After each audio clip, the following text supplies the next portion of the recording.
Celeste Schueler is a native Mississippian writer and Air Force wife. She loves her family, Southern food, and exploring creative endeavors.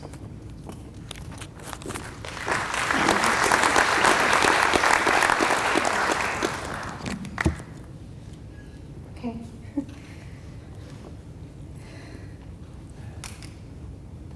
Bipolar disorder is a tricky illness. It can be hard to diagnose. I have suffered since I was 15 years old, but was not diagnosed until I was almost 20.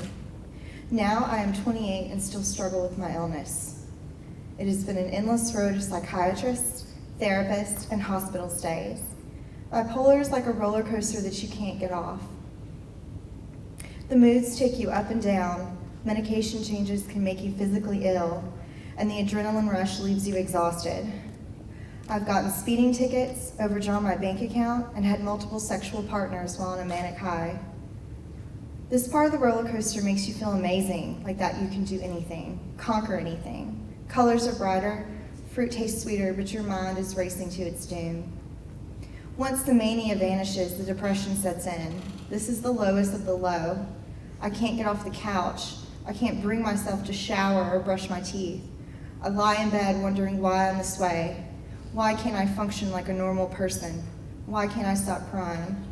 However, the worst depressive episode I ever suffered was when my husband deployed 2 years ago. We hadn't even been living in Oklahoma City a year when he got his orders to go to the desert. I was in denial for a long time.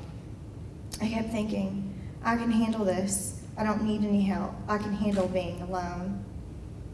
Although my psychiatrist at the time advised that I not live alone, I didn't see any way around it. My husband was leaving and I needed to be strong for him. That is the mantra of the military wife.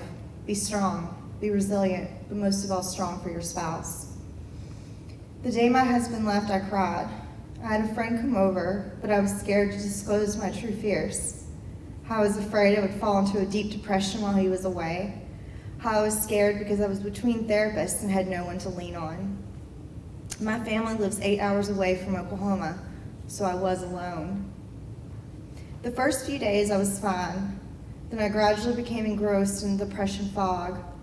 I was surrounded. Every day was painful.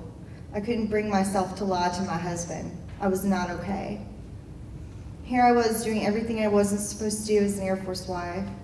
My husband was off serving our country and I couldn't keep my shit together. I lied on the couch staring at the ceiling for hours. I wandered from room to room. The dishes began to pile up. I kept having hallucinations of dead animals around the house. I was terrified.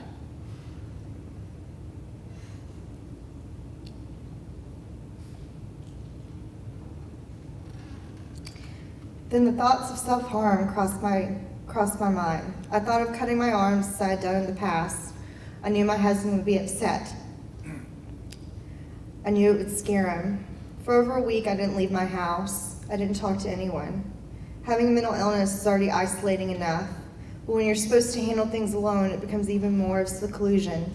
I knew I needed to go into the hospital, but what would be the consequences? Would my husband have to come home? How would that look to the other wives? How would that look to his squadron commander? Would they ever let him deploy again? I didn't want my husband to have a committed wife because, you know, the stigma. I couldn't call my key spouse. What would I say? I was ashamed. I was ashamed to have an illness. But I survived. My husband came home safe. 2 months after his return, I was hospitalized, but that's a different story. I wanted to share this to break the stigma. I've gone to my husband's commander since that deployment requesting help when he does leave. I learned I have nothing to be ashamed of. Bipolar is a part of me, but not my total self, and I won't let it control my life.